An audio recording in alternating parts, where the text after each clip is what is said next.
वाघांसाठी सह्याद्रीत सोडले 40 चितळ सांबर. शासनाचा निर्णय. खाद्य साखळीला मिळणार बळ. भक्ष्य संवर्धन कार्यक्रमाअंतर्गत मोहीम.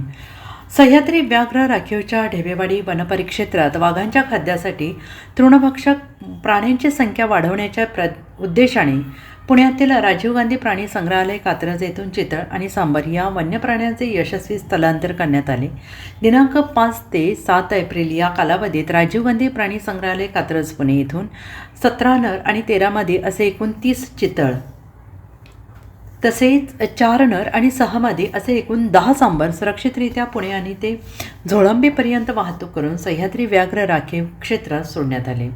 सह्याद्री व्याघ्र राखीव क्षेत्रातील वाघांच्या खाद्यामध्ये तृणभक्षक प्राण्यांची संख्या वाढवण्याच्या अनुषंगाने भक्ष्य संवर्धन कार्यक्रम अंतर्गत हा उपक्रम राबवण्यात आला आणि या स्थलांतर मोहिमेसाठी rescue charitable trust Bavdhan Pune यांचे तांत्रिक सहकार्य लाभले आणि ही संपूर्ण मोहीम क्षेत्र संचालक तुषार चव्हाण सह्याद्री व्याघ्र राखीव कोल्हापूर, उपसंचालक स्नेहलता पाटील चांदोली वन्यजीव विभाग, सहाय्यक वन संरक्षण संदेश पाटील ढेबेवाडी यांच्या मार्गदर्शनाखाली पार पडली.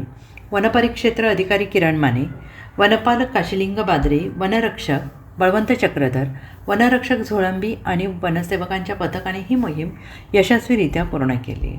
Bureau report SBN Marathi, Sangli.